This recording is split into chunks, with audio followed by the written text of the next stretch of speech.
Good evening, everyone, again. So this is the last session of day one, which is a fireside chat with Admiral S.J. Singh, the Flag Officer Commanding in Chief, Western Naval Command. And we are going to be talking about the Indian Navy in the 21st century. But just to set the stage for that, the CNC will be making a brief presentation about the maritime situation as it exists now in seas and waters of our interest. But before that, I just thought that I'll introduce the CNC to all of you. This is a kind of breezy, informal introduction. I'm not reading out of a biodata. If I was reading one, I would have taken about an hour to do that. So, to begin with, Admiral S.J. Singh, I'm very proud to say, is my postmate in the National Defence Academy. And as they say of him, he would leave everyone in their wake because he was far ahead of all of us. He's made a practice of topping ever since his cadet time. He was the best naval cadet of our course at National Defence Academy. He was the cadet who topped at the afloat sea cadets phase. He was a sword of honor as a midshipman. He topped the long navigation direction course. And the Indian Navy got fed up of his topping courses in India. They sent him to UK to the staff course there. He topped that too and told the British a few things about how they ought to conduct their naval operations. So he's been a topper consistently. But that's just one part of it.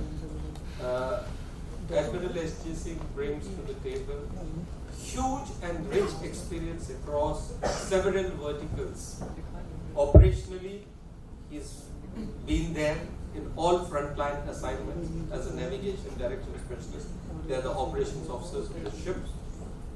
He has commanded INS Taragiri, frigate, anti-submarine frigate, which was also fitted for drone operations. Thereafter, he commanded the INS Trishul, a guided missile frigate.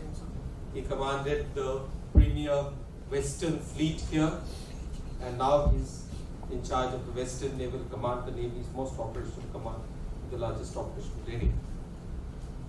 He's also been the principal director of naval operations at Delhi.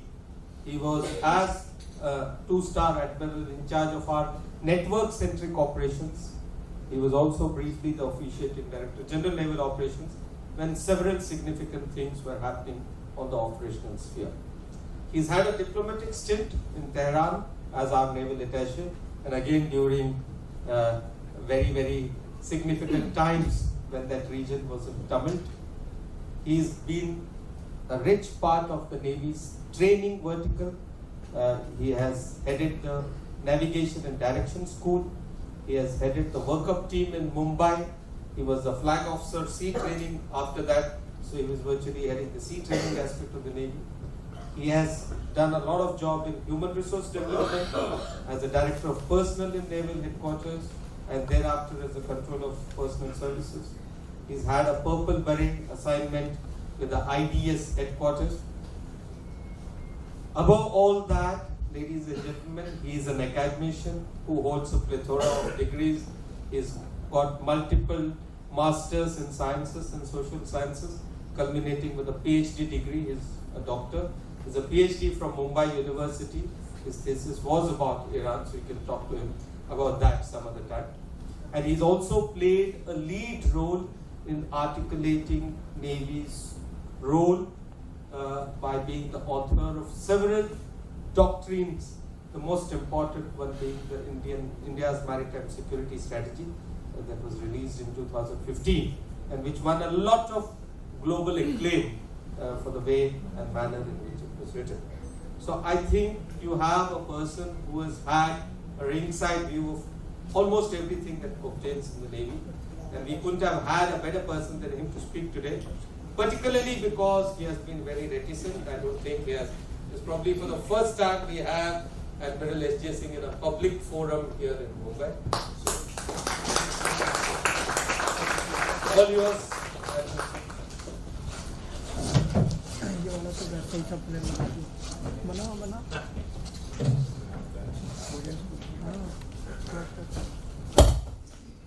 Srikanth Kesto, the Honorable Chair and Moderator for this session. Honorable V.S. Shekhawat, former Chief of Naval Staff, Major Prabhudas Gupta of the Vyakhya Foundation, Comrade Ashish Khanna, Director, Maritime History Society, Admiral Karve, Honorary Patron of the Maritime History Society, Flag Officers, Serving and Veteran, ladies and gentlemen. It's an absolute delight to be here with you today, albeit I do note a certain amount of concern when Srikanth says fireside chat.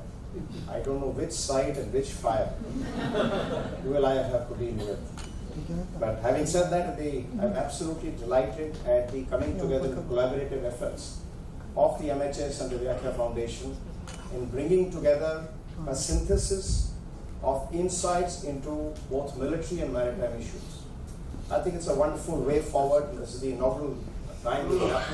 I think it sets on path a wonderful collaborative efforts that can bring in both military and maritime consciousness out there in the public field. And that's the one reason why, Srikanth, I don't know whether I agreed to it or you forced me into it for being here. And in order to look at and promote the idea of maritime consciousness, I thought I'll give a brief kaleidoscopic view into what is happening in the maritime areas around us. Now, let me see if this works, or I'll just say next. Okay. I don't know which one worked, but whichever one did. I'm going to go through these quickly. Next. Next. We are all aware of the areas in which we are operating. The coastline after recalibration is actually above 11,000 kilometers. This is post UNCLOS. When we spoke of the state baselines, we measured everything. We've got 9 coastal states, 4 union territories, almost 1,400 islands, and a huge exclusive economic zone. Next. We have managed to settle our borders, and that's no mean achievement, with 6 out of our 7 neighbors. There was obviously a certain amount of give and take, as it always will be, because you are finally buying peace, friendship, and goodwill. There will be some give and take, unlike some countries and some parties which believe give and take means you give and I take. In our case, it's been balanced. The fact that each of the treaties that India has entered into has stood the test of time, almost a century now, itself is an endorsement of the wisdom in which and the approach in which we entered each of these treaties. In the last one, as and when the land issues are settled, on the maritime side, all surveys have been done, it would not be much of an issue, the differences are minor. Right. Global hub, absolutely. We've got 1/3, 2/3, and 80% of all the global traffic across in this region, whether it's container traffic or it's oil, 120,000 vessels per year transiting through this region. 80% of this trade being extra-regional. That means everybody around the world, the developed world, has deep insights and stakes, and I'll come to that a little later as to how it affects us. And of course, we have got a rising amount of fishing vessels. Just in the last 10 years, it's gone up by 33%. It was about 2.4 lakhs in 2015. We've gone up to close to 3.4 lakhs today. Next. Our dependence on the seas for our vital energy lines has only been increasing. In the late 80s, just the Bombay Eye here used to take care of 70% of our total oil requirements. Today, it caters for 5.5%. That's the growth of our energy demand over the years. Today, we have 89% of our oil is imported, and we have another about 6 to 7% that is re-exported as refined products.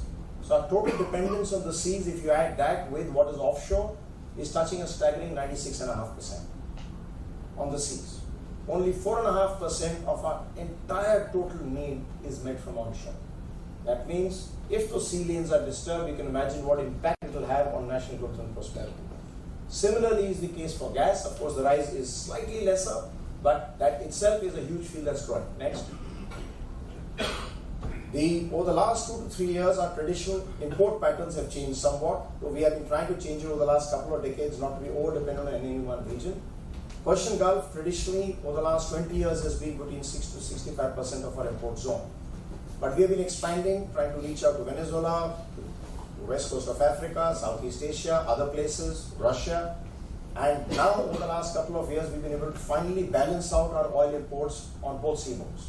It's almost equal to about 55-46% now, and our spread is all across the world. But our trade, now the key region which we have trade next, key region which we have trade on which we will always remain dependent, and hence on the sea routes to those regions, is primarily the Persian Gulf, North America, and Southeast Asia. And I'll keep coming to that. The whole of EU, if you look at it, balances out with just one United States and one China, which is also there. Right, next. Look at the seafarers. 10 years ago, we were about 4 to 5% of the world's seafarers. Today, we are touching 15%. 1 in every 3 seafarers in the Indian Ocean region is Indian.